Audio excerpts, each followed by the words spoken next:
This channel does not promote any violent, harmful, or illegal activities. All content provided by this channel is meant for an educational purpose only.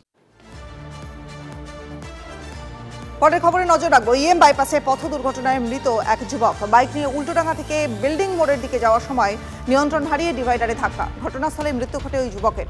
মৃত যুবক রোশন সিং বেলেঘাটার চালপট্টির বাসিন্দা। Bike চালকের মাথায় helmet ছিল না বলে খবর।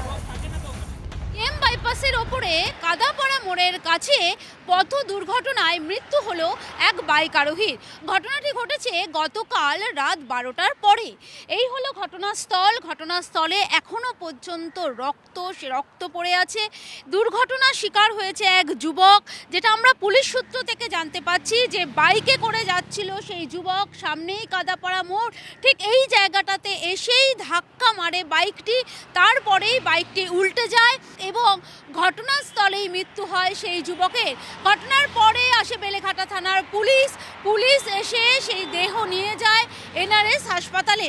তবে পুলিশ সূত্র থেকে আমরা আরেকটি খবরও পাচ্ছি যে এই বাইক আরোহীর মাথায় কোনো হেলমেট ছিল না। তারপরেই দুর্ঘটনার শিকার এবং মৃত্যু হয় ওই যুবকের। তবে প্রশ্ন উঠছে, রাতের বেলা এইভাবে মাথায় হেলমেট না দিয়ে কিভাবে যাত্রীরা যাতায়াত করছে, বাইক নিয়ে যাতায়াত করছে?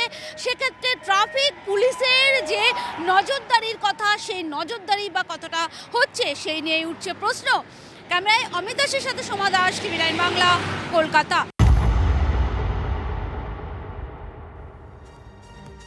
কিছুতেই বাগে আসছে না বাঘিনী। জিনাত নিজে ছুটছে, বনকর্মীদেরকেও ছোটাচ্ছে। বাঘ ধরার টোপ আছে, কিন্তু সেই টোপে পা দিচ্ছে না জিনাত। ঝাড়গ্রাম থেকে বাঘিনী পৌঁছে গেছে পুরুলিয়ার বান্দোয়ানে, রয়েছে রাইকা পাহাড় অঞ্চলে। কথা বলবো, আমাদের সহকর্মী তপন হালদার এই মুহূর্তে রয়েছেন আমাদের সঙ্গে। তপন, বাঘের যে গলাতে যে কলার রয়েছে, সেই কলার ট্র্যাকিং সিস্টেম সেটা কি বলছে? বাঘ এখন কোথায়? দেখো, গতকাল দিনভর চেষ্টা করার পরেই এই বাঘিনীকে বাগে আনার চেষ্টা করেছিল বন দপ্তর।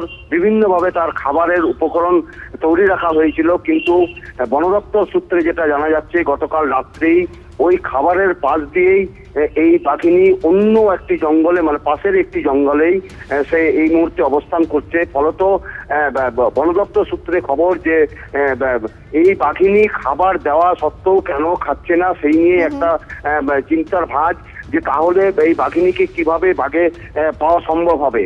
ফলত আরো নতুন করে চেষ্টা বন দপ্তর সূত্রে জানা যাচ্ছে, নতুন করে আবার তাকে ট্র্যাকিং করার চেষ্টা করছে এবং তারপরেই তাকে নতুন করে ফানে ফানার চেষ্টা করছে বলে জানা গেছে। বেশ তপন, নজর রাখো। অর্থাৎ টোপ দেওয়া সত্ত্বেও বাঘিনী সেই টোপে কিন্তু পা দিচ্ছে না। অনেক ধন্যবাদ তোমায়।